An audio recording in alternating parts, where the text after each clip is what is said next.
تو ہم نے ایک مرتبہ جہاں وہ آئے ہوئے تھے ان کے گھر میں انٹری کی، تو ہمیں پتہ چلا کہ کچن میں کچھ پک رہا ہے، اتفاق سے جانا ہوا تو ہم نے ان کی ریسیپی کو سنا اور دیکھا، تو ہم نے اس کی نقل کی اور جو کچھ سمجھ میں نہیں آ رہا تھا مزید اس کو سمجھا، تو الحمدللہ اس کے بعد سے ہمارے گھر میں یہ ڈش تیار ہونے لگی۔ تو دیکھیے بہترین کھانا پکانے میں کسی نہ کسی کا ریفرنس دینا پڑتا ہے کہ ہم نے یہ پکانا اس سے سیکھا۔ یہ اسی طرح سے کسی بچے سے پوچھے بیٹا آپ کے ابو بھی پان نہیں کھاتے تھے، آپ کے دادا سے بھی ہم واقف ہیں وہ بھی پان نہیں کھاتے تھے، یہ آپ نے پان کھانا کہاں سے شروع کیا؟ کہا انکل میں کیا بتاؤں آپ کو، میں ایک ہاسٹل میں رہتا تھا، میرا جو روم پارٹنر تھا ایک ساتھی وہ پان کھایا کرتا تھا، اس کی صحبت میں رہنے کی وجہ سے میں جو ہے پان استعمال کرنے لگا۔ معلوم ہوا پان کی صحبت یا اچھی صحبت یا بری صحبت یہ کسی نہ کسی کی صحبت کا اثر ہوتا ہے، کسی نہ کسی کے ساتھ گھل مل کر رہنے کا اثر ہوتا ہے۔ تو جب انسان کا مزاج اس طرح کا ہے کہ انسان کسی کے ساتھ رہنے سے کچھ سیکھتا ہے، تو اللہ پاک نے فرمایا اے میرے بندو تم میرے پیدا کیے ہوئے ہو، میں نے تمہیں پیدا کیا ہے، تم میری مخلوق ہو، تم میری مخلوق ہو، میں نے تمہیں بنایا ہے، تو میں جانتا ہوں کہ تمہارے اندر کیا کیا صفات ہیں، لہٰذا اس علم کی وجہ سے میں تم سے یہ بات کہتا ہوں کہ تم اچھوں کی صحبت میں رہو، اس لیے کہ اگر اچھوں کی صحبت میں نہ رہے اور بروں کی صحبت میں رہے تو تم بگڑ جاؤ گے۔ یا ایھا الذین آمنوا اتقوا اللہ وکونوا مع الصادقین، اے ایمان والو تقوی اختیار کرو اور صالحین کے ساتھ رہو۔ یہیں سے آپ اس بات کو بھی سمجھتے چلیں کہ آج کل ہمارے معاشرے کے اندر جو برائیاں آ گئی ہیں، مثال کے طور پر گھر کے اندر ساری کی ساری مستورات باپردہ رہتی ہیں، حجاب میں رہتی ہیں، کہیں اٹھ بیٹھ نہیں ہے، اپنا گھر بس اپنا گھر، زیادہ سے زیادہ اچھے رشتہ داروں کے گھر میں جانا ہوتا ہے، اگر کسی رشتہ دار میں کوئی ایسا ماحول ہے کہ وہاں جو ہے جانا مناسب نہیں سمجھتے تو اگنور کرتے ہیں، نظر انداز کرتے ہیں، وہاں جاتے نہیں ہیں۔ باوجود اس کے پھر ہر گھر کے اندر کچھ نہ کچھ بگاڑ کیوں آ گیا ہے؟ اچھے اچھے گھروں کے اندر، باپردہ گھروں کے اندر، بلکہ کئی مرتبہ دین کا علم رکھنے والوں کے اندر اور تعلیم کرنے والوں کے اندر، تعلیم سننے والوں کے اندر یہ بگاڑ کیوں آ گیا ہے؟ اس کی ایک بنیادی وجہ یہ ہے کہ انٹرنیٹ کا اور فون کا غلط استعمال ہو رہا ہے۔ انٹرنیٹ کا اور فون کا غلط استعمال ہو رہا ہے، ڈرامے دیکھے جا رہے ہیں، پروگرام دیکھے جا رہے ہیں، ناٹک دیکھے جا رہے ہیں، نتیجہ یہ ہوتا ہے کہ ان کو دیکھنے کی وجہ سے جن جن افراد کو دیکھا جاتا ہے ان افراد کی محبت دل میں آ جاتی، کیونکہ اللہ پاک نے ظاہری بات ہے کہ پہلے ہی فرمایا کہ اے ایمان والو تم تقوی اختیار کرو، صالحین کے ساتھ رہو، اس لیے کہ تمہارا مزاج ایسا ہے کہ جس کے ساتھ رہتے ہو اس کا اثر لے لیتے ہو، لہٰذا صالحین کے ساتھ رہو گے تو ان کا اثر آئے گا، ان کی صحبت کا تمہاری زندگی کے اندر۔ اب صالحین کی صحبت تو اختیار نہیں کی بلکہ ظالمین کی صحبت اختیار کر لی، فاسدین اور فساد والوں کی صحبت اختیار کر لی۔ نتیجہ یہ ہوا کہ جب ان کی صحبت اختیار کی تو ان کی صحبت اختیار کرنے کی وجہ سے ان کو لائک مل گیا، ان کو لائبلٹی مل گئی، ان کو پسندیدگی مل گئی۔ میں کہا کرتا ہوں کہ جو نوجوان بچے اور بچیاں کرکٹ کا کھیل دیکھتے ہیں، جب پلیئر میدان میں اترے ہوئے ہوتے ہیں اور کھیل رہے ہوتے ہیں ان کو دیکھتے ہیں تو 2، 5، 10 جتنے بھی کھلاڑی ہوتے ہیں ان میں سے ہر آدمی کسی نہ کسی کو لائک کرتا ہے۔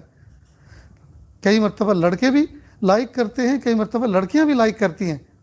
اس لیے کہ اس کھیل کو دیکھتے ہی دلچسپی سے ہیں، جب دلچسپی سے دیکھتے ہیں تو کسی نہ کسی کو دل دے بیٹھتے ہیں۔ چنانچہ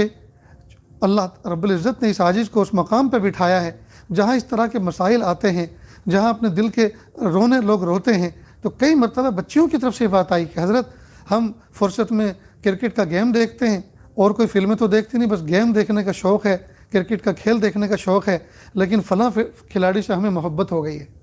تو اسی کو کہتے ہیں دیکھنے سے شوق پیدا، شوق سے پیدا طلب۔ دیکھنے سے شوق پیدا ہوتا ہے اور شوق سے پھر طلب پیدا ہو جاتی ہے۔ خیر، اب جب یہ ڈرامے دیکھتے ہیں، کھیل دیکھتے ہیں، تو کسی نہ کسی کھلاڑی کو، کسی نہ کسی ایک اکائی کو، فرد کو کوئی لائک کرنے لگتا ہے، وہ اس کی زندگی کا ایک پارٹنر بن جاتا ہے، زندگی کا وہ ایک جو ہے ایک مرض بن جاتا ہے، ہر وقت اسی کا خیال، جو جس طرح سے وہ بیٹھتا ہے اس طرح سے بیٹھنا شروع کرتے ہیں، جس طرح وہ چلتا ہے اس طرح چلنا شروع کرتے ہیں، جس طرح وہ کھاتا ہے اس طرح کھانا شروع کرتے ہیں، یہاں تک کہ کئی مرتبہ اسی انداز کا لباس پہننا شروع کرتے ہیں۔ یہ علامت ہے فون کے اندر، ٹیلی ویژن کے اندر، آئی پیڈ کے اندر، لیپ ٹاپ کے اندر کسی گیم کو دیکھنے، کسی ناٹک کو دیکھنے کا اثر ہوتا ہے۔ چنانچہ پڑوسی ملک کے سنا بچے بچیاں بتاتے ہیں کہ جی ہم اور کچھ نہیں کرتے فون میں۔ جب ان سے پوچھتے ہیں فون میں کیا کیا دیکھتے ہو، تو کہتے ہیں فون میں اور تو کچھ نہیں دیکھتے، خرافات، بس یہ پاکستانی ڈرامے دیکھتے ہیں۔ ہائے ہائے ہائے، کیا ڈرامے پیش کرنے والے اللہ کے ولی ہیں؟ کیا ڈرامے پیش کرنے والے کی جنت کی حوریں ہیں؟ کیا ڈرامے پیش کرنے والے وہ اولیاء صادقین میں سے ہیں کہ ان کے دیکھنے کا اتنا شوق ہے؟ کیا ہے بھلا اس میں کبھی یہ تعلیم دی جاتی ہے کہ ماں باپ کا ادب احترام کرو، قرآن پاک کی تلاوت کرو، کتابیں پڑھو، جی تہجد کا اہتمام کرو، اشراق کا اہتمام کرو، تسبیحات پڑھو، ذکر و اذکار کرو؟ کبھی اس بات کی ترغیب دی جاتی ہے؟ کبھی نہیں۔ چنانچہ اس عاجز نے نوجوانوں سے پوچھا کہ ان ڈراموں میں کیا ہوتا ہے۔ پہلے یہ سمجھو کہ ڈرامے ہوتے کیا ہیں۔ اصل میں یہ ڈرامے وہی ہوتے ہیں جس کو اسکولوں میں ڈرامہ کہتے ہیں اور مدارس کے اندر مکالمے کہتے ہیں۔ کئی مرتبہ ایک مضمون کو پریکٹیکلی سمجھانے کے لیے ایک مکالمہ مدرسوں کے اندر انجام دیا جاتا ہے۔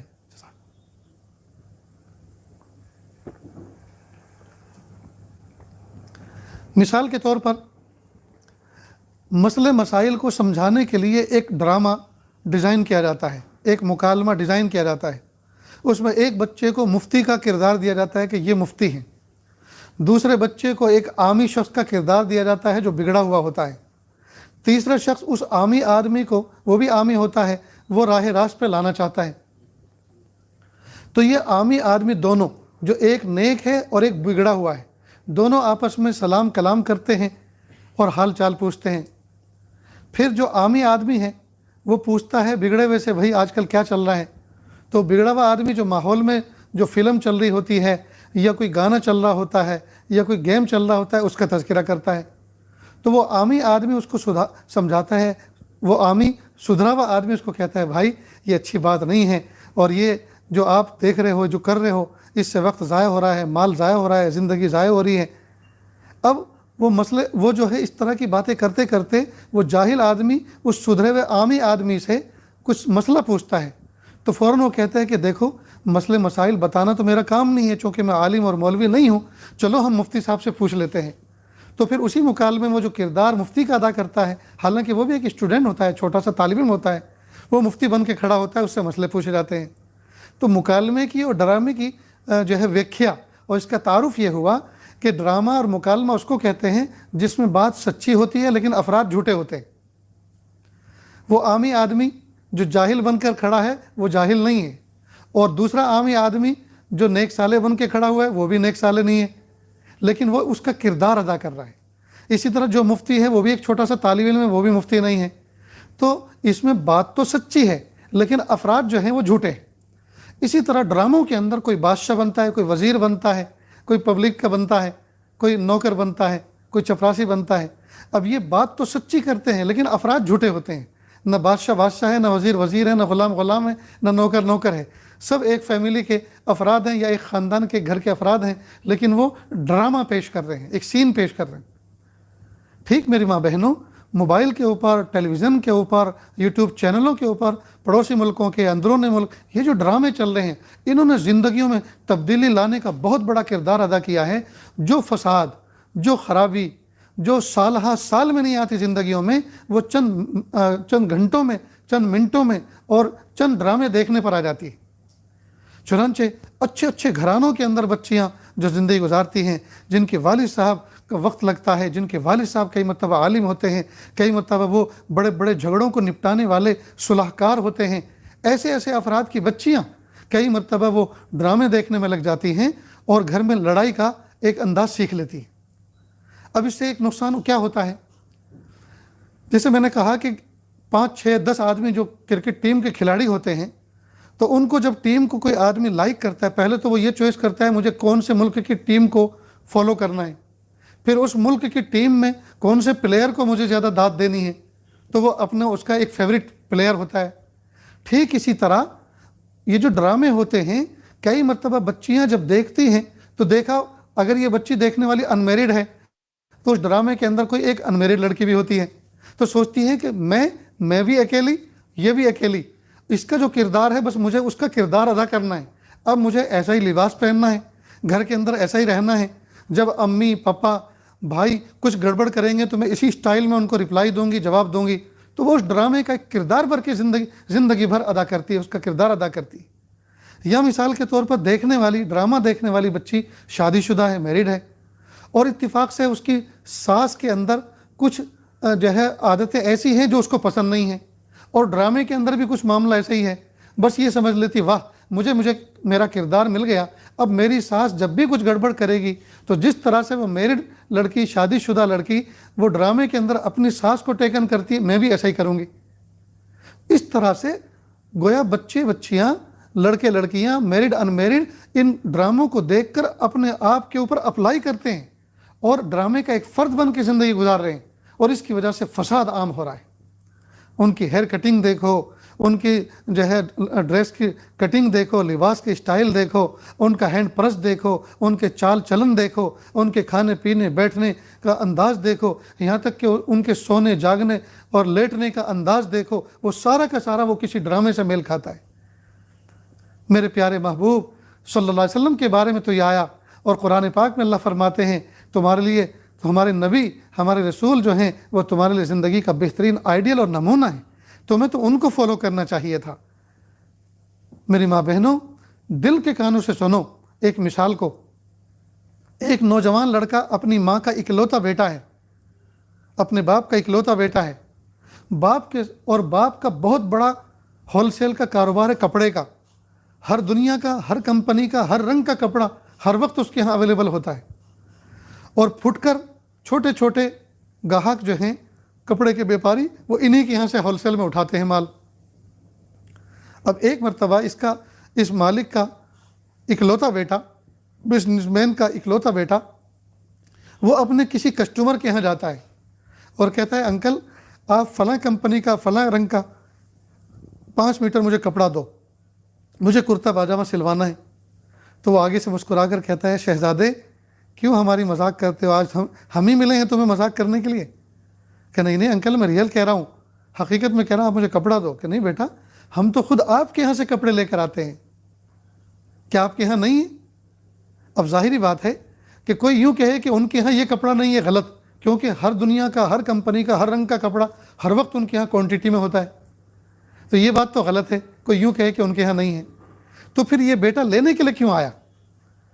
تو ایک ہی وجہ ہے اس کی، اب ایک ہی وجہ ہے کہ شاید اس بچے کی اپنے باپ سے بنتی نہیں۔ ٹھیک بالکل اسی طرح اگر ہماری زندگی میں کوئی لائف اسٹائل، کوئی زندگی گزارنے کا طریقہ جس کو ہم اپنا رہے ہیں، یہ دیکھو کیا یہ زندگی گزارنے کا طریقہ اسلام میں ہے یا نہیں ہے، محبوب صلی اللہ علیہ وسلم کی زندگی میں ہے کہ نہیں ہے۔ تو زندگی گزارنے کا کامیاب طریقہ اگر کوئی ہو اور وہ یوں کہے کہ حضور کی زندگی میں نہیں ہے تو یہ جھوٹ ہے، طریقے تو موجود ہیں۔ پھر اب دوسری بات یہ رہ جاتی ہے کہ پھر یہ اپنا کیوں نہیں رہے؟ اس کا مطلب یہ ہے کہ یہ اپنا اس لیے نہیں رہی ہیں حضور کے طریقے کو کہ ان کو حضور سے مناسبت نہیں ہے، اور جس کو مناسبت نہ ہو یہ کتنی خطرناک بات ہے، آدمی ایمان سے نکل جائے گا۔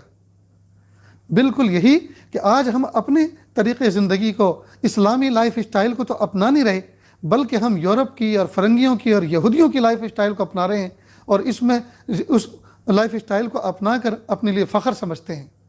میری ماں بہنوں، پیر کے ناخن سے لے کے سر کے بال تک، پیدائش کی صبح سے لے کر وفات کے شام تک، کوئی لمحہ، کوئی گھڑی، کوئی گھنٹہ ایسا نہیں ہے اللہ کے محبوب صلی اللہ علیہ وسلم نے اس میں زندگی گزارنے کا احسن طریقہ ہم کو نہ بتایا ہو، بہترین طریقہ زندگی گزارنے کا نہ سکھایا ہو۔ لیکن افسوس کی بات یہ ہے سب کچھ ہوتے ہوئے بھی ہم دوسروں کے محتاج بنے پھر رہے ہیں۔ اس لیے اس بات کو اچھی طرح سے سمجھیں کہ اللہ کے محبوب صلی اللہ علیہ وسلم نے زندگی گزارنے کا جو طریقہ ہمیں بتایا ہے، اس سے بہتر طریقہ، اس سے اچھا طریقہ دنیا میں کبھی ہو ہی نہیں سکتا۔ جس کام کا جو طریقہ محبوب صلی اللہ علیہ وسلم نے کرنے کا بتایا ہے، اس سے احسن طریقہ تو کم از کم دنیا میں ہو ہی نہیں سکتا۔ پانی پینے کا جو طریقہ محبوب نے بتلایا، سونے اٹھنے جاگنے کا طریقہ جو محبوب نے بتایا، استنجا کرنے کا جو طریقہ محبوب نے بتایا، کھانے پینے اوڑھنے بچھونے کا جو طریقہ محبوب نے بتایا، کام کے کرنے کا جو سلیقہ محبوب نے بتایا، اس سے بہتر کوئی طریقہ ہو ہی نہیں سکتا۔ دیکھیے بند جوتا جو ہوتا ہے اس کو پہننے کا طریقہ یہ ہے کہ اللہ کے محبوب صلی اللہ علیہ وسلم اس کو پہننے سے پہلے اس کو جھاڑ لیا کرتے تھے۔ اس جھاڑنے میں کیا حکمت ہے؟ عام طور پر زمین کے اوپر بہت سے رینگنے والے زہریلے جانور چھوٹے چھوٹے ایسے ہوتے ہیں جو اندھیری جگہ، ڈارک جگہ میں جا کے چھپتے ہیں۔ اب جوتا جو بند جوتا ہوتا ہے اس میں ڈارک جگہ ہوتی ہے، چھپنے کی جگہ ہوتی ہے، لہٰذا کئی مرتبہ بچھو ہے، کان کھجورا ہے، سانپ سپولیا ہے، وہاں جا کے بیٹھ جاتا ہے۔ اب اگر ہم نے اس کو جھاڑا نہ ہو تو ظاہری بات ہے کہ وہ زہریلا جانور ہمیں ڈس سکتا ہے۔ تو اللہ کے محبوب صلی اللہ علیہ وسلم نے جھاڑ کر پہننے کا ہمیں طریقہ بتایا۔ آگے چلیے، آگے دیکھیے، اللہ کے محبوب کی سنت یہ کہ کپڑوں کو ہم جب پہنیں تو جھاڑ کر پہنیں، اس لیے کہ اس کے اندر چھپکلی جا سکتی ہے، اس کے اندر چیونٹی جا سکتی ہے، لٹکے ہوئے کپڑوں کے اندر کوئی بھی چیز، کوئی بھی کیڑا اندر جا کے پناہ لے سکتا ہے۔ اب اگر ہم نے اس کو نہ جھاڑا، محبوب صلی اللہ علیہ وسلم کی سنت پر عمل نہ کیا، تو ہمیں کوئی بھی زہریلی چیز، تکلیف دینے والی چیز تکلیف دے سکتی ہے۔ تو دیکھیے آقا صلی اللہ علیہ وسلم کا کتنا بہترین طریقہ ہمیں بتایا کہ ہم کپڑے جھاڑ کر پہنیں۔ نیز اللہ کے محبوب صلی اللہ علیہ وسلم نے ہمیں ناخن کاٹنے کا حکم دیا۔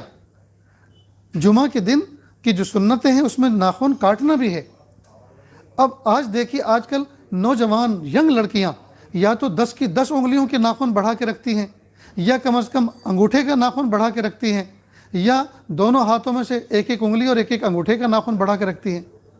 ناخن کاٹنا یہ فطرت میں سے ہے، انسان کی فطرت میں سے ہے۔ جانور ناخن نہیں کاٹتے، لیکن انسان کی فطرت یہ ہے کہ انسان اپنے ناخنوں کو کاٹا کرتا ہے۔ اب دیکھیے ناخن کاٹنے کی کیا فائدے۔ میں ایک مرتبہ فلائٹ کا سفر کر رہا تھا، ایروسٹیز کو میں نے کہا میم مجھے وہ جو چائے کی آپ نے کٹ دی ہے اس کے اندر اسٹرو نہیں ہے، یعنی ڈپ چائے ہوتی ہے، گرم پانی ہوتا ہے، اس میں اس کو وہ جو ٹی بیگ ہوتا ہے اس کو لٹکا دیا جاتا ہے جس میں دھاگا بندھا ہوتا ہے، اور شوگر کی بھی چھوٹی سی پیکنگ ہوتی ہے، اس کو بھی کھول کے ڈال دیا جاتا ہے۔ اب سب کو مکس کرنے کے لیے ایک پلاسٹک کا اسٹرو ہوتا ہے چھوٹا سا، تو وہ نہیں تھا۔ میں نے کہا میم میرا اس میں ٹکٹ کے اندر اسٹرو نہیں ملا، تو کہا میں ابھی لا کے دیتی ہوں۔ وہ لے کر آئی، اللہ کی شان،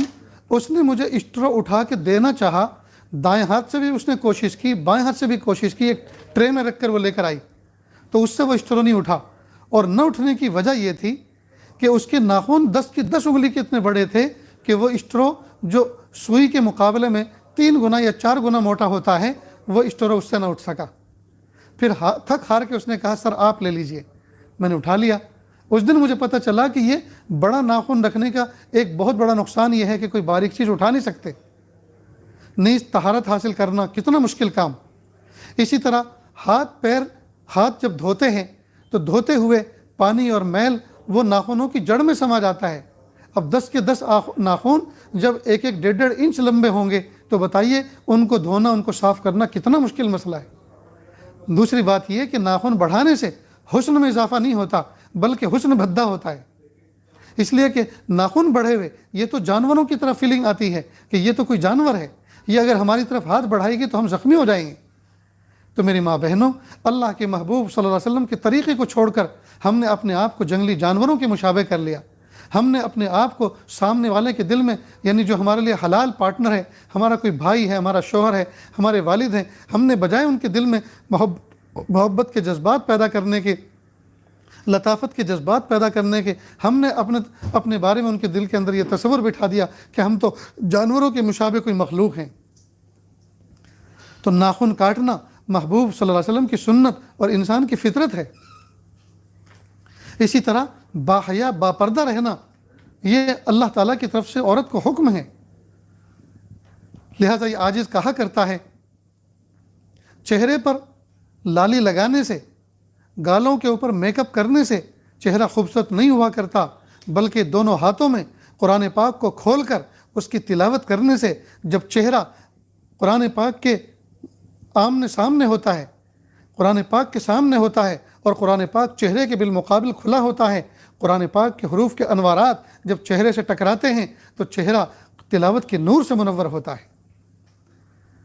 اور خوبصورت آنکھیں وہ نہیں ہوتی جس میں کاجل اور سوما لگا ہو، بلکہ خوبصورت آنکھیں وہ ہوا کرتی ہیں جس میں حیا کا سرما پڑا ہو۔ نیز اونچی ہل والی سینڈل اور چپل پہننے سے قد اونچا نہیں ہوا کرتا، بلکہ بلند اخلاق کے اپنانے سے قد اونچا ہوا کرتا ہے۔ میری ماں بہنوں، شریعت کی تعلیم کو پہچانو، شریعت کی تعلیم کو اپنے اندر سمو، شریعت کی تعلیم کو اوڑھو، اس کو بچھاؤ، اسی کو پہنو، اس لیے کہ شریعت کی تعلیم جس نے ہمیں عزت عطا فرمائی ہے، اس سے بہتر عزت ہمیں کوئی دے نہیں سکتا۔ حدیث پاک کا مفہوم ہے، محبوب صلی اللہ علیہ وسلم نے فرمایا، جو عورتیں بے پردہ ہو کر گھر سے نکلتی ہیں، جب تک گھر کے اندر واپس نہیں آ جاتی تب تک اللہ کے فرشتے اس پر لعنت بھیجتے ہیں۔ اب جو عورت بے پردہ اپنے گھر سے نکلی ہے اور گھنٹوں باہر رہ کر آئی ہے، اس کے اوپر جو لعنتیں برسی ہیں، بتائیے ان لعنتوں کو وصول کرنے والی یہ عورت گھر کے اندر چین و سکون کیسے حاصل کر سکتی؟ اس کے دل کے اندر اطمینان و سکون کہاں سے پیدا ہو سکتا ہے؟ اس کے دل کے اندر سکون و راحت کی وجہ سے کہاں سے اس کو میٹھی نیند آ سکتی ہے؟ اس لیے ہماری زندگیوں کے اندر جو بہت ساری بے چینیاں ہیں، بہت ساری جو بری فیلنگز ہیں، اس کی وجہ یہ ہے کہ ہم رحمت کے فرشتوں کی لعنتیں برداشت کر کے آئے ہوئے۔ لہٰذا گھر سے جب نکلو تو پردہ مضبوط کرو۔ یہ پردہ کیا ہے؟ یہ پردہ ہماری عزتوں کی حفاظت کا ضامن ہے۔ اس پہ نظر بد نہیں پڑتی، اس پہ لوگوں کی للچائی ہوئی نظریں نہیں پڑتی۔ ہمارے بزرگوں کی زندگی میں یہ سبق بھی ملتا ہے کہ جب وہ بازار کے اندر فروٹ خریدنے کے لیے جاتے، پھل خریدنے کے لیے جاتے، تو کچھ فروٹ وہ ہوتے ہیں جو فرسٹ رو میں کھڑے لگے ہوئے ہوتے ہیں، جس پہ راہ چلتے ہوئے لوگوں کی نظر پڑتی ہے، تو وہ اس میں سے کوئی بھی پھل نہیں لیتے، حالانکہ وہ بہت اچھے ہوتے ہیں، بہت خوبصورت ہوتے ہیں، اس لیے کہ انہی کو دیکھ کر تو لوگ ان کے قریب آتے ہیں، لیکن وہ ان کو نہیں خریدتے کہ بیک سائیڈ میں جو رکھے ہوتے ان کو اٹھاتے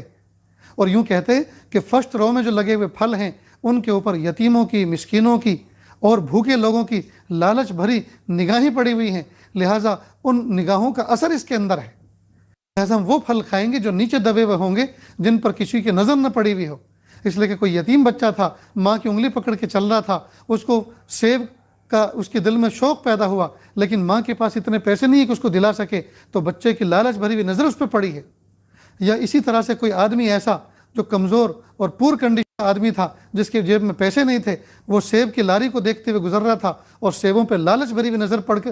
ڈالتے ہوئے آگے گزرا ہے، تو اس پر نہ جانے کتنوں کی للچائی ہوئی نظریں پڑی ہیں۔ لہٰذا اس کے اندر نظروں کے اثر موجود ہے، بری نظروں کا، لالچ کی نظروں کا اثر موجود ہے، لہٰذا ہمیں یہ نہیں چاہیے، ہمیں وہ چاہیے جو نیچے دبے ہوئے ہیں یا بیک سائیڈ میں چھپے ہوئے ہیں۔ تو بہت سے بزرگوں کا یہ معمول تھا۔ میں ایک مرتبہ ویزا کے اوپر اپنے بزرگوں سے ملنے کے لیے پاکستان گیا اور میرے رشتہ دار بھی ہیں وہاں، تو لاہور کے اندر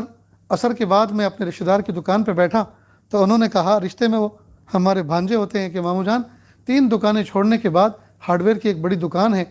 وہاں جو نوجوان بچے بیٹھتے ہیں، انہوں نے کہا آپ کے ہاں جو عالم بندے آئے ہوئے ہیں انڈیا سے، ہم ان سے بات کرنا چاہتے ہیں، ملاقات کرنا چاہتے ہیں، تو پلیز آپ جائیے اور کہیے کہ میں آیا ہوں انڈیا سے اور میں فلاں کا رشتہ دار ہوں۔ خیر میں وہاں پہنچ گیا، انہوں نے کھڑے ہو کر استقبال کیا، مصافحہ کیا،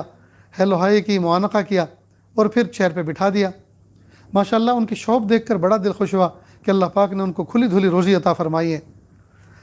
اب جیسے ہم بیٹھے تو انہوں نے کہا، مولانا صاحب چائے پئیں گے؟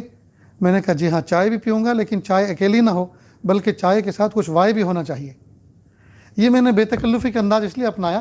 تاکہ ذرا کھل کے بات کی جا سکے۔ کہا ضرور ضرور حضرت، ہم چائے وائے کے ساتھ پیش کریں گے۔ اب اسکرولنگ کرسی تھی،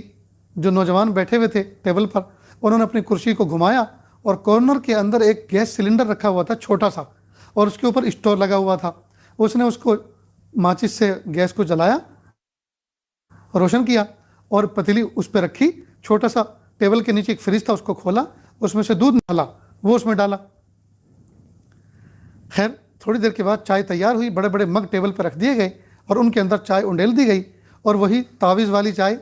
یہ کیا کہتے ہیں، ڈپ چائے جس کو کہتے ہیں، میں اس کو تعویذ والی چائے کہتا ہوں، اس میں دھاگا بندھا ہوا ہوتا ہے، اس کو جھکولنا ہوتا ہے کپ کے اندر، ڈبکی دینی ہوتی ہے، تو وہ انہوں نے ڈپ چائے اس میں ڈال دی۔ تھوڑی دیر کے بعد ہم سب کے سب اس کو ڈبکی دلاتے رہے، جب اس نے اپنا رنگ چھوڑ دیا اور شوگر وغیرہ ملا لی، اب ہم نے بسم اللہ کر کے پینا شروع کیا۔ تو میں نے چائے نوشی کے درمیان ان سے ایک سوال کیا، میں کہ ایک بات پوچھوں آپ سے؟ کہ جی حضرت پوچھئے۔ میں نے کہا ہم اپنے ملک ہندوستان میں احتیاط کرتے ہیں چائے وغیرہ پینے میں، باہر کا کھانے میں، اس لیے کہ ہمیں کئی مرتبہ یہ شبہ ہوتا ہے کہ پتہ نہیں سامنے والا کون ہے، کس طرح کا ہے، کیا ہے، باقی صفائی کا بھی مسئلہ ہوتا ہے۔ لیکن یہاں تو بنانے والے، خریدنے والے، پینے والے، پلانے والے سب کے سب اہل ایمان ہیں۔ تو آپ نے اتنی تکلیف کی، آپ 2-5 روپے کی چائے آتی ہے، یہ 15, 18, 19 سال پہلے کی بات ہے، میں نے کہا زیادہ سے زیادہ 5 روپے کی چائے آپ کے یہاں ہوتی ہوگی، تو لاری والے ہیں، ریڑے والے ہیں، وہاں لاری کو ریڑا کہتے ہیں، ریڑے والے ہیں، چائے بناتے ہیں، آپ وہیں سے ریڈی میڈ چائے منگوا لیتے۔ تو عجیب بات انہوں نے کہی، سنے اور دل کے کانوں سے سنے کہ حضرت اصل میں ہم کئی مرتبہ چائے منگوایا کرتے تھے، اور وہ چائے سرو کرتے تھے چھوٹے چھوٹے بچوں کے ذریعے سے، اور وہ بچے ہوتے ہیں یتیم مسکین، جو ان کے ہاں تھوڑے تھوڑے پیسے کمانے کے لالچ میں ان کے ہاں لگ جاتے ہیں۔ تو وہ کئی مرتبہ بچے چھوٹے ہوتے ہیں، نادان ہوتے ہیں، دیر سے آتے جاتے ہیں، تو وہ مالک ان کو ڈانٹتا ہے، گالی دیتا ہے۔ اب چائے بن رہی ہوتی ہے، اور جب وہ گالی دیتا ہے تو اس چائے کے اندر گالی کے ناپاک اثرات آ جاتے ہیں۔ پھر جب ہم حلال پیسے دے کر ان سے وہ چائے خریدتے ہیں تو بنانے والا شخص گالی دینے والا تھا، تو اس کی نحوست حلال پیسے دینے کے باوجود ہمارے کپوں کے اندر آ جاتی ہے، تو ہم ان کی دیوی چائے، ہم بنائی ہوئی اب چائے ہم نے پینی بند کر دی، ہم اپنی چائے کا سامان خود یہاں رکھتے ہیں، خود اپنے ہاتھوں سے بناتے ہیں۔ حالانکہ وہ عالم نہیں تھے، عامی تھے۔ مجھے اس دن بڑا احساس ہوا کہ تقویٰ اس کو کہتے ہیں، تقویٰ اس کو کہتے ہیں۔ تو میری ماں بہنوں، لوگوں کی نظر بھی لگتی ہے، اور زبان کے جو الفاظ ہوتے ہیں، زبان سے نکلنے والے، ان کے بھی اثر ہوتے ہیں۔ تو جب ان تمام چیزوں کا اثر ہوتا ہے تو پھر ہم اپنی زندگی کو گندے اثرات سے کیوں نہیں بچاتے؟ ہم اس کی کوشش کیوں نہیں کرتے؟ ہم اپنی سہیلیاں، ہم اپنے تعلق والے ان لوگوں کو بنائیں جن کی صحبت سے، جن کے ساتھ اٹھنے بیٹھنے سے ہمیں نفع پہنچتا ہو، ان کی گفتگو سے ہمیں نفع پہنچتا ہو، ان کے کتاب کے سنانے سے ہمیں نفع پہنچتا ہو، ان کے میسج سے ہمیں نفع پہنچتا ہو، ان کے ساتھ بیٹھنے سے ہمارے تقوی میں اضافہ ہوتا ہو، ہماری زندگی میں خوشیاں آتی ہوں۔ ایسوں کی صحبت اختیار کریں جن کے ساتھ بیٹھنے سے ہمیں شرم و حیا والا اپنا لباس برا لگنے لگے، جن کی صحبت میں بیٹھنے سے ان کا فیشن ہمیں اچھا لگنے لگے، جن کی صحبت میں بیٹھنے سے کھڑے کھڑے پانی پینا ہمیں اچھا لگنے لگے، جن کے جوتے چپل کے پہننے کے اسٹائل اور انداز سے جو کہ کئی مرتبہ غیر شرعی ہوتا ہے وہ ہمیں اچھا لگنے لگے اور اپنا ہمیں برا لگنے لگے، ایسی صحبت سے ہمیشہ اجتناب کریں، ہمیشہ دور رہیں۔ قرآن پاک میں اللہ پاک نے فرمایا وَلَا تَكُن مَعَ الْغَافِلِينَ، غافلین کے ساتھ مت رہو، غفلت کرنے والوں کے ساتھ مت رہو۔ صحبت ان کی اختیار کرو جو تقوی والے ہیں، صحبت ان کی اختیار کرو جن کی گفتگو میں بھلائی ہے، جن کے انداز میں نیکی ہے، ان کی صحبت اختیار کرنے کا اللہ پاک نے ہمیں حکم دیا ہے۔ تو بات یہاں سے چلی تھی کہ اللہ پاک نے قرآن پاک میں فرمایا یا ایھا الذین آمنوا اتقوا اللہ وکونوا مع الصادقین، اے ایمان والو تقوی اختیار کرو اور صالحین کے ساتھ رہو۔ جب تم تقوی اختیار کرو گے اور صالحین کی صحبت اختیار کرو گے تو صالحین کی صحبت کا اثر یہ ہوگا کہ جیسے وہ ہوں گے آپ اپنے آپ کو ویسا کرنے کی کوشش کریں گے۔ اب یہاں ایک سوال پیدا ہوتا ہے، اور ایک مفسر نے اسے سوال قائم کر کے اس کا جواب دیا کہ اللہ پاک جو فرما رہے ہیں صالحین کے ساتھ رہو، تو صالحین کے ساتھ کتنا رہیں؟ تو علامہ آلوسی بغدادی رحمۃ اللہ علیہ نے تفسیر رازی میں لکھا ہے ای خالطوہم لتکونوا مثلہم، آپ صالحین کے ساتھ اتنا رہو، اتنا رہو، اتنا رہو کہ تم بھی ان کے جیسے بن جاؤ، نیکوں کے ساتھ اتنا رہو کہ تم بھی نیک بن جاؤ۔ اللہ اکبر کبیرہ۔ اس لیے میری ماں بہنوں، ہمیں چاہیے کہ ہم اچھوں کی صحبت اختیار کریں، اچھوں کی باتوں کو سنیں، ہم اپنے بچوں کو اچھے دوستوں کے ساتھ کھیلنے کا موقع دیں، اچھے بچوں کے ساتھ ملاقات کا موقع دیں، اس لیے کہ ماحول سے انسان تیار ہوتا ہے۔ جیسا ہمارا ماحول ہوگا انشاءاللہ ہم اسی ماحول میں ڈیولپ ہوں گے، تیار ہوں گے۔ اگر ماحول ہمارا برا ہے، غلط ہے، تو ظاہری بات ہے کہ ہمارے اندر برائیاں آئیں گی۔ ماحول ہمارا اگر اچھا ہے ہمارے اندر اچھائی آئیں گی۔ تو اگر ان باتوں کو دل کے کانوں سے سنا تو اللہ تعالیٰ کی ذات سے امید ہے کہ انشاءاللہ ثم انشاءاللہ اللہ رب العزت ہماری زندگی کے اندر تقوی پیدا فرمائیں گے، تقوی ہماری زندگی میں اللہ پاک نافذ فرمائیں گے۔ اس لیے کہ جب ہم اللہ کی باتوں کو مانیں گے، رسول اللہ کی باتوں کو مانیں گے، علماء صلحاء کی باتوں کو مانیں گے اور اس پر عمل کریں گے تو انشاءاللہ اللہ تعالیٰ زندگی میں خاص برکتیں عطا فرمائیں گے۔ اب ایک واقعہ ذکر کر کے یہ عاجز اپنی بات کو ختم کرتا ہے، سنیں اور دل کے کانوں سے سنیں۔ جب زندگیوں میں تقوی ہوتا ہے اور خوف خدا ہوتا ہے تو کیسے کیسے واقعات وجود میں آتے ہیں۔ ایک بہت بڑے بزنس مین تاجر تھے، ان کو بزنس کے لیے کئی مرتبہ ایک دوسری کنٹری میں جانا ہوتا تھا، اور وہ کنٹری ایسی تھی جہاں اس کا مطلوبہ مال ملتا تھا وہیں تیار ہوتا تھا۔ جیسے بہت سے لوگ چائنا جاتے ہیں اور وہاں جا کے اسٹے کرتے ہیں 10 دن 15 دن مہینہ، اور مال تیار کرواتے ہیں، بنواتے ہیں، اس کو کلیکٹ کرتے ہیں اور اس کو کنٹینر بک کر کے بھیجتے ہیں۔ تو اسی طرح یہ تاجر بھی کسی ملک میں جاتا تھا اور وہاں اپنی بزنس کا سامان تیار کرواتا تھا، لیکن وہاں کا ماحول اتنا خراب تھا، اس کو ہر وقت یہ خطرہ رہتا تھا کہ کہیں میں کسی گناہ میں مبتلا نہ ہو جاؤں۔ متقی تھا، تقوی والا تھا، بہت پریشان تھا، بہت سوچا۔ تو ایک مرتبہ اس نے سوچ کر اپنے ذہن کے اندر یہ بات تیار کی کہ یہ جو اللہ پاک نے 2 نکاح 3 نکاح 4 نکاح کی اجازت دی ہے، یہ عیاشی کے لیے تو دی نہیں ہے، یہ انجوائے کے لیے تو دی نہیں ہے، یہ کسی نہ کسی مجبوری میں ضرورت کے تحت دی ہے۔ تو میں بھی تو پریشان ہوں، میں اپنی بیوی بچوں سے دور یہاں آتا ہوں پردیس میں، یہاں مجھے کھانے کا پرابلم، حلال کھانا مشکل سے ملتا ہے، اور یہاں میری نگاہوں کا مسئلہ ہے، نگاہوں کو پناہ ملنا مشکل ہے۔ تو اگر میں یہاں کوئی نکاح کر لوں سیکریٹ خاموشی کے ساتھ، اپنی بیوی کو نہ بتاؤں، تو شاید مجھے حلال کھانے کو بھی ملے، اور حلال بیوی ملنے کی وجہ سے اللہ پاک مجھے میری نگاہوں کو بھی محفوظ فرمائے۔ چنانچہ اس نے ایک خفیہ نکاح کر لیا۔ اللہ کی شان، ایک لمبی مدت یہ سفر کرتا رہا، جاتا رہا، اس کے یہاں ٹھہرتا رہا، وقت گزرتا رہا۔ اولاد اتفاق سے نہ پہلی بیوی سے تھی نہ دوسری بیوی سے تھی۔ اللہ کی شان، پہلی بیوی کو پتہ چل گیا کسی نہ کسی طرح، اور یہ چیز ہی ایسی ہوتی ہے کہ اس کا چھپانا انتہائی مشکل کام ہے۔ کسی نے کہا 3 چیزیں چھپائی نہیں چھپتی، ایک ہے عشق، دوسرا ہے مشک، اور تیسرا ہے کھانسی خشک۔ ایک کھانسی ہوتی ہے جس میں بلغم نہیں اکھڑتا، اس کو اردو زبان میں خشک کھانسی کہتے ہیں، کہ عشق، مشک اور کھانسی خشک، یہ 3 چیزیں چھپائی نہیں چھپتی۔ لیکن یہ چوتھی چیز بھی ہے کہ کوئی آدمی سیکریٹ نکاح کرے چھپا کے، وہ بھی نہیں چھپتا۔ اللہ کی شان، پہلی بیوی کو پتہ چل گیا، لیکن پہلی بیوی سنوری بھی تھی، اس نے اپنے آپ کو اندر سے بنا رکھا تھا۔ اس نے سوچا میرے شوہر نے نکاح ہی تو کیا ہے، زنا تو نہیں کیا، منہ کالا تو نہیں کیا، اور اللہ نے اس کو اجازت دی ہے، اور مجھے نہیں بتایا، شرم کی وجہ سے نہیں بتایا ہوگا، غیرت کی وجہ سے نہیں بتایا ہوگا۔ جب اس نے اپنے سیکریٹ کو مجھ سے چھپایا تو مجھے بھی کہنے کی کیا ضرورت ہے، جب میرا شوہر میرے حق ادا کرنے میں کمی نہیں کرتا، مال پیسہ دینے میں کمی نہیں کرتا، تو اس شریف انسان کو یہ کہہ کر اس کا سیکریٹ کو اوپن کر کے اس کو خجل کروں، شرمندہ کروں، یہ میرے لیے مناسب نہیں ہے۔ چنانچہ وہ بھی ٹھنڈے کے لہجے اس کو برداشت کر گئی۔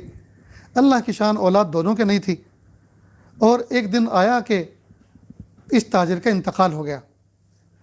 اور انتقال ہوا پہلی بیوی کے گھر میں۔ اب پہلی بیوی نے تجہیز و تکفین کا انتظام کروایا پڑوسیوں سے، اور ایک مفتی صاحب کو بلایا اور کہا مفتی صاحب، میرے شوہر نے تو مجھے نہیں بتایا، لیکن میرے اللہ نے مجھے بتایا، مجھے پتہ چلا کہ میرے شوہر کی دوسری بیوی بھی تھی اور وہ فلاں کنٹری میں ہے۔ اب یہ جو وراثت چھوڑ کے گئے ہیں کیش میں اور پراپرٹی کی شکل میں، اب اس کو میں کیسے تقسیم کروں؟ تو انہوں نے مسئلہ بتا دیا۔ اس نے ساری پراپرٹی کا جو منتقل نہیں ہو سکتی تھی اس کنٹری میں، تو اس ساری پراپرٹی کا کیش بنایا اور ہاف کر کے اس نے ایک بیگ میں تیار کیا، اور ایک شخص کو بلایا، شاید اسی نوکر کو بلایا ہوگا جس کے ساتھ میں وہ جایا کرتے تھے۔ تو کہا کہ بھائی میں آپ کو آنے جانے کا کرایہ بھی دیتی ہوں اور اوپر سے اتنا حق الخدمت بھی دیتی ہوں، پلیز یہ امانت آپ میری شوکن کو پہنچا دیں، اور جا کے میرا اس کو سلام کہنا، اور یوں کہنا کہ تمہارے خاوند فلاں تاریخ فلاں دن انتقال کر گئے، اور اب جو ہے تم عدت کی مدت پوری کر لو۔ اللہ کی شان، یہ شخص اس ملک پہنچا، دروازے پہ دستک دی تو اندر سے خاتون نے پوچھا کون؟ کہا میں فلاں ابن فلاں فلاں ملک سے آیا ہوں۔ کہا کیسے آنا ہوا؟ کہا ایک دکھ بھری خبر لے کر آیا ہوں۔ کہ وہ کیا؟ کہ آپ کے شوہر کا انتقال ہو گیا۔ اس نے کہا انا للہ و انا الیہ راجعون، آنسو بھی نکل آئے۔ تھوڑی دیر کے بعد رک کے اس نے کہا آپ کی شوکن نے آپ کو سلام کہا ہے، اور یہ ایک ریسیپٹ آپ کے لیے بھیجی ہے، آپ اس پہ دستخط کر دیں، اور یہ بیگ میں آگے بڑھا رہا ہوں پردے کے اندر، اس کو آپ وصول کر لیں، اور اس ریسیپٹ اور پرچے کے مطابق چیک کر لیں جو مال ہے وہ پورا ہے کہ نہیں ہے، اور مجھے پہنچ لکھ کر دے دیں تاکہ میں ان کو جواب دے سکوں کہ یہ آپ تک پہنچ گیا۔ اس نے ایک ٹھنڈی آہ کھینچی اور یوں کہا اس نیک بخت خاتون کو میرا سلام کہنا۔ دیکھو شوکن ہے لیکن آپس میں کیا کریں، نیک بخت، بدبخت آج کی ہوتی تو کہتی ہے اس بدبخت کو، اس ڈاکن کو میرا سلام کہنا، یا اس کے سلام کا جواب میں نے نہیں دیا اس کو یہ کہہ دینا، لیکن اس کیا کہا، نیک بخت کو میرا سلام کہنا۔ اور یوں کہنا، میرے شوہر جب لاسٹ ٹائم یہاں آئے تھے تو ان کو کچھ ایسا فیل ہو رہا تھا کہ میری زندگی اب شاید زیادہ نہیں ہے، یا ان کو کوئی بیماری لگی ہوئی تھی۔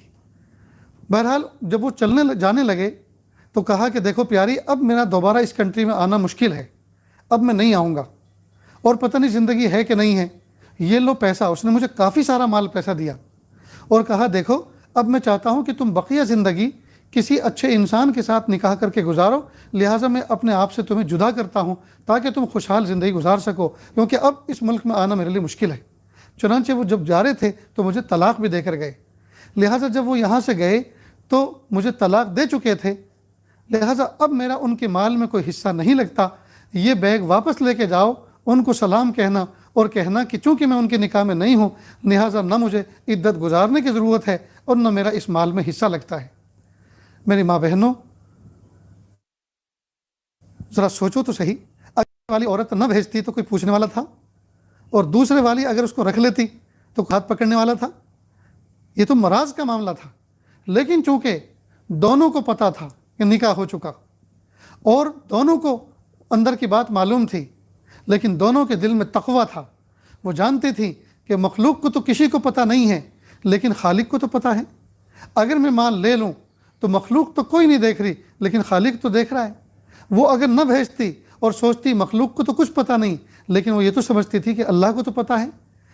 چنانچہ جب تقویٰ اندر اجاگر ہوتا ہے تو اس طرح کے واقعات وجود میں آتے ہیں۔ میری ماں بہنوں، اپنی حقیقت کو پہچانو۔ اللہ پاک نے آپ کو بچوں کی تربیت کے لیے پیدا فرمایا، اللہ رب العزت نے آپ کی گود کے اندر خوشیاں رکھی، اللہ نے آپ کی گود کے اندر خیر رکھی، اللہ نے آپ کو دست شفقت عطا فرمایا۔ آپ کے ہاتھوں کے نیچے پلنے بڑھنے والے بچے کیا پتہ وقت کے امیر المومنین ہوں، کیا پتہ وقت کے شیخ الحدیث ہوں، کیا پتہ وقت کے جنید و بایزید ہوں، کیا پتہ اللہ پاک نے ان کے اندر کیا کیا خوبیاں رکھی ہیں۔ اگر آپ نے ان کی بہترین تربیت کی، آپ نے تقوی کو دل میں بسا کر اپنی چھاتی سے ان کو دودھ پلایا، آپ نے ان کی بہترین تربیت کی، تو یہ بچے نہ یہ کہ دنیا میں آپ کا نام روشن کریں گے بلکہ کل قیامت کے دن میدان محشر میں بھی آپ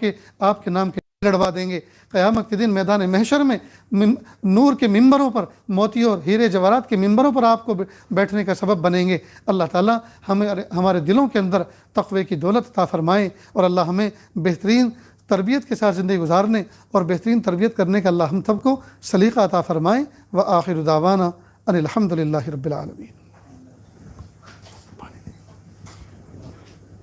دعا کریں جی اعلان کریں۔ آئندہ ہفتے مستورات کا اجتماع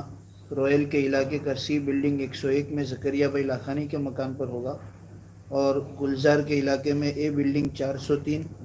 جاوید بھائی شیخ کے مکان پر ہوگا انشاءاللہ۔ اور حضرت دعا فرمائیں گے، دعا کے بعد جن کے ذمہ تشکیل ہے وہ بہنیں تشکیل کر لے۔ کل انشاءاللہ 40 دن کی جماعت بھی ہمارے اس حلقے سے جا رہی ہے، اس کے لیے نقد تشکیل بھی ہو، اور جمعہ سے 3 دن کی ماہ مستورات جماعت بھی جا رہی ہے، اس کی بھی تشکیل کر لے۔ بسم اللہ الرحمن الرحیم، الحمد للہ رب العالمین، الرحمن الرحیم، مالک یوم الدین، ایاک نعبد و ایاک نستعین، اہدنا الصراط المستقیم، صراط الذین انعمت علیہم غیر المغضوب علیہم ولا الضالین، آمین یا رب العالمین۔ اللہ جی، ہم ظاہر میں آپ کے بندے اور بندیاں ہیں، حقیقت میں نہایت گندے ہیں۔ اللہ ہمارے دلوں کی گندگی کو دور فرما، اللہ ہمیں اپنی بندگی کا سلیقہ عطا فرما، شرمندگی والے کاموں سے ہماری حفاظت فرما، برے دن سے، بری بات سے، بری رات سے، برے انجام سے ہماری حفاظت فرما، سوء خاتمہ سے ہماری حفاظت فرما۔ اللہ جی، یہ ہاتھ اٹھائے جانے کے قابل نہیں اور یہ زبان کو سوال کرنے کے قابل نہیں، آپ سے نہ مانگے تو کس سے مانگیں، آپ سے سوال نہ کریں تو کس سے سوال کریں۔ ایک کمزور ایک قوی دروازے پر، ایک سائل ایک سخی کے دروازے پر، ایک محتاج ایک غنی کے دروازے پر حاضر ہے۔ میرے پیارے اللہ، ہم ہاتھ اٹھا کر بھیک مانگتے ہیں، یا اللہ ہم ہاتھوں کا پیالہ بنا کر آپ سے بھیک مانگ رہے ہیں۔ اللہ ہمارے ہاتھوں کے پیالے کو خالی مت جانے دیجئے، اللہ اس ہاتھوں کے پیالے کو بھر دیجئے، یا اللہ اپنی محبت دے دیجئے، اپنی معرفت دے دیجئے، اپنا قرب دے دیجئے، اپنی ولایت دے دیجئے، تقویٰ دے دیجئے، پاکیزگی دے دیجئے، معرفت دے دیجئے، قرب دے دیجئے، محبت دے دیجئے۔ اے میرے پیارے اللہ، جب سے ہوش سنبھالا ہے یا اللہ آپ ہی سے مانگا ہے، آپ ہی سے بھیک مانگنے کی عادت ڈالی ہے، اے میرے پیارے اللہ ہمیں مخلوق کا محتاج نہ بنائیے، ہمارے ہاتھوں کو دینے والا بنائیے، بھیک مانگنے سے ہمارے ہاتھوں کی حفاظت فرمائیے۔ پیارے اللہ ایک اندھا فقیر، ایک بوڑھا فقیر، بوڑھا تھا اور وہ بھی اندھا تھا، اندازے سے لوگوں کے دروازے پر کھڑے ہو کر مانگتا پھر رہا تھا۔ ایک دروازے پر وہ آیا، اس نے سوچا یہ کسی امیر کبیر کا، کسی سیٹھ کا گھر ہونا چاہیے۔ اس نے صدا بھی بڑی امید کے ساتھ بڑی اونچی لگائی اور کہا او اونچے دروازے والے، او اونچی کھڑکی والے، دے دے اللہ کے نام پر، اللہ تیرا بھلا کرے۔ 3 مرتبہ صدا لگائی، جب جواب کوئی نہ ملا کہنے لگا کس کنجوس کا گھر ہے، کس بخیل کا گھر ہے؟ ارے تو مالدار ہے اپنے گھر کا، تو مال والا ہے اپنے گھر کا، لیکن کم از کم بوڑھے فقیر اور اندھے فقیر پہ ترس کھا کے کم از کم پھوٹے منہ سے یوں تو کہہ دے، پھوٹے منہ سے کم از کم یوں تو کہہ دے معاف کر بابا، آگے دیکھ چھٹے نہیں ہیں، کھلے نہیں ہیں، پھر کبھی آنا۔ جب اس نے یہ بات کہی کس کنجوس کا گھر ہے، کس بخیل کا گھر ہے، جب اس نے یہ بات کہی قریب میں ایک نوجوان بچہ یہ منظر دیکھ رہا تھا اور یہ باتیں سن رہا تھا، وہ قریب آیا اور نابینا بوڑھے اندھے فقیر کے کندھے پہ ہاتھ رکھا اور کہا بابا آپ چونکہ نابینا ہیں، آپ کو پتہ نہیں چل رہا یہ کس کا گھر ہے، یہ کسی سیٹھ کا گھر نہیں، یہ تو جامع مسجد کا دروازہ ہے۔ تم نے یہ کیا گستاخی بھرے کلمات کہہ دیے کہ کس کنجوس کا گھر ہے، کس بخیل کا گھر ہے؟ بس یہ سننا تھا۔ بوڑھا فقیر کانپ گیا، پیالہ اپنا پھینک دیا، مسجد کی چوکھٹ پکڑ کر مسجد کے اندر صحن میں داخل ہوا اور پیشانی سجدے میں رکھ کر رگڑنے لگا، رونے لگا اور کہا ہائے میرے پیارے رب، میں نے کتنی بڑی گستاخی کر دی،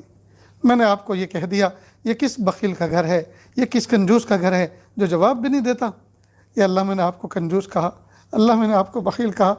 میں نابینا ہوں، بوڑھا ہوں، مجھے پتہ نہیں ہوتا کس کا گھر ہے، اگر مجھے پتہ ہوتا میرے رب کا گھر ہے بھلا یہاں میں اس طرح صدا تھوڑی لگاتا، یہاں تو میں اندر آتا اور سجدہ کر کے آپ سے دعا مانگتا، اللہ میری گستاخی کو معاف کر دیجیے۔ خوب معافی مانگنے کے بعد باہر نکلا بوڑھا فقیر، وہ نوجوان کھڑا ہوا انتظار کر رہا تھا، دیکھتے کے ساتھ ہی کہا بابا اب کس میں بھیک مانگو گے، آپ کا پیالہ تو ٹوٹ چکا، آپ کے پیسے تو نالی میں سکے بہہ چکے، اب کس میں بھیک مانگو گے؟ تو بوڑھے فقیر نے عجیب بات کہی، اے بیٹا اس دروازے پر صدا لگا کے بعد اب یہ میں عہد کر کے آیا ہوں، اب مخلوق کے دروازے پہ کبھی بھیک نہیں مانگوں گا۔ میرے پیارے اللہ ہم بھی تو آپ کے دروازے پر، ہم بھی تو آپ کے دربار میں ہاتھوں کا پیالہ بنا کر آپ سے بھیک مانگ رہے ہیں، اللہ جی اس پیالے کو مخلوق کے دربار میں پھیلنے سے ہمیشہ کے لیے محفوظ فرما لیجئے اور ہمیشہ اپنے در کا گدا بنا کر، اپنے در کا فقیر اور بھیکاری بنا کر ہمیں بھیک مانگنے کی توفیق عطا فرما۔ اللہ جی ہماری زندگیوں کے اندر بہت سے کام ایسے ہیں جن کو مخلوق کے سامنے کہہ بھی نہیں سکتے اور دل میں رکھ کر سہ بھی نہیں سکتے، اللہ تمام کی دلی جائز نیک تمناؤں کو پورا فرما۔ اس محفل میں نہ جانے کتنی دکھیاری، نہ جانے کتنی غم کی ماری ماں بہنیں بیٹھی ہوئی ہیں، یا اللہ سب اپنی اپنی تکلیفوں کو دل میں چھپائے ہوئے ہیں، یا اللہ کوئی شوہر سے پریشان ہے، کوئی اپنے بچوں کی نافرمانی سے پریشان ہے، کوئی اپنے شوہر کے قرضوں سے پریشان ہے، کوئی اپنے شوہر کی بے روزگاری سے پریشان ہے، کوئی اپنے شوہر کی صحت سے پریشان ہے۔ میرے پیارے اللہ سب کے دلوں کے اندر کچھ دکھ ہیں، درد ہیں، لیکن نہ کہہ سکتی ہیں اور نہ سہ سکتی ہیں، اللہ سب کی دلی جائز نیک تمناؤں کو پورا فرما۔ یا اللہ جوان بچے اور بچیاں گھروں میں بیٹھے ہوئے عمر کو پہنچ چکے ہیں، مناسب رشتے نہیں مل رہے، یا اللہ ان کو نیک سالے رشتے عطا فرما، جن کے رشتے ہو چکے سادگی سنت و شریعت کے مطابق نکاح کرنا آسان فرما۔ اور پیارے اللہ جن بچوں کے نکاح ہو چکے لیکن میاں بیوی میں آج تک محبت نہیں ہے، یا اللہ ان کے دلوں میں سچی محبت پیدا فرما۔ جن کے نکاح ہو چکے زمانہ گزر چکا گود اولاد سے خالی ہے، اللہ ان کو بیٹے بھی عطا فرما اور بیٹی بھی عطا فرما۔ میرے پیارے اللہ غموں سے حفاظت فرما، یا اللہ دکھوں سے حفاظت فرما، یا اللہ سکھ بھری زندگی عطا فرما، بندگی والی اطاعت والی زندگی عطا فرما، اچھا ایمان عطا فرما، اچھے اخلاق عطا فرما، اچھے اعمال کی توفیق عطا فرما۔ یا اللہ دعاؤں کے ساتھ ذکر و اذکار کے ساتھ چلنے پھرنے والی زندگی بنا۔ میرے پیارے اللہ ہم سب ایسا بنا دیجئے ہم آپ کو پسند آ جائیں۔ اللہ تقوی دے دیجئے، پاکیزگی دے دیجئے، معرفت دے دیجئے، قرب دے دیجئے، ولایت دے دیجئے، مقام احسان دے دیجئے، مقام احسان کا کامل احساس دے دیجئے۔ میرے پیارے اللہ آپ نے کروڑوں انسانوں سے بہتر رہنے کے لیے گھر عطا فرمائے، کروڑوں انسانوں سے بہتر پہننے کے لیے لباس عطا فرمائے، اور کروڑوں انسانوں سے بہتر کھانے کے لیے لقمے عطا فرمائے۔ یا اللہ کون سی نعمت ہے جو ہمارے پاس نہیں ہے؟ یا اللہ سب کچھ تو آپ نے دے رکھا ہے، یا اللہ اپنی کامل رضا بھی دے دیجیے، کامل محبت بھی دے دیجیے، کامل معرفت بھی دے دیجیے، کامل تقوی بھی دے دیجیے۔ اے میرے پیارے اللہ تہجد کے وقت یا اللہ بے ساختہ بغیر کسی الارم کے اٹھنے کی توفیق دے دیجیے۔ ساری دنیا سوتی ہو اور ہم آپ کی محبت میں روتے ہوں، ایسی شان اور توفیق عطا فرما۔ میرے پیارے اللہ، ہنسنے کی لذت تو بہت لی، رونے کی لذت بھی عطا فرما۔ نظریں اٹھا کے چلنے کی لذت تو بہت لی، نظریں جھکا کے چلنے کی لذت بھی عطا فرما۔ میرے پیارے اللہ، میرے پیارے اللہ، سونے کی لذت تو بہت لی، آپ کی محبت میں جاگنے کی لذت بھی عطا فرما۔ میرے پیارے اللہ، آرام کی لذت تو بہت لی، آپ کی راہ میں تھکن کی لذت بھی عطا فرما۔ اللہ جی ہم سب کو ایسا بنا دیجئے ہم آپ کو پسند آ جائیں۔ وصلی اللہ تعالی علی خیر خلقہ محمد و آلہ و اصحابہ اجمعین برحمتک یا ارحم الراحمین۔